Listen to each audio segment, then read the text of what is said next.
Indian Forces personnel arrested two youth in the Kupwara district. According to Kashmir Media Service, the youth were arrested during a cordon and search operation in Gushi area of the district. Meanwhile, cordon and search operations also continued in different areas of Poonch and Rajouri districts. Bharatiya Janata Party regime has suspended a Muslim employee, regional director, survey and land records in the Islamabad district. According to Kashmir Media Service, the victim officer Abdul Hafiz Shah has been placed under suspension by the BJP Hindutva regime.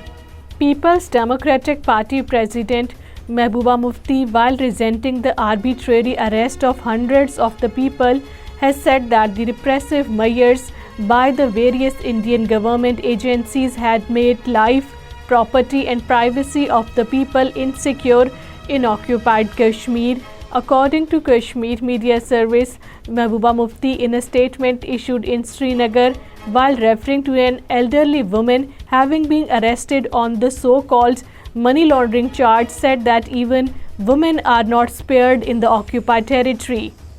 All parties Hurriyat Conference has expressed concern over the plight of illegally detained Hurriyat leaders and activists languishing in notorious jails of India and occupied Kashmir for the past many years. According to Kashmir Media Service, APHC spokesman in a statement issued in Srinagar denounced the unabated arrest spree launched by the Indian forces in the nook and corner of the occupied territory.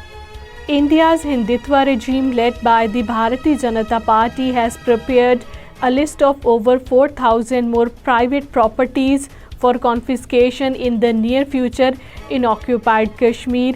According to Kashmir Media Service, India's dreaded agencies, State Investigation Agency and National Investigation Agency have collected the list of the targeted properties comprising agriculture land, schools, houses and offices of the Kashmiri people.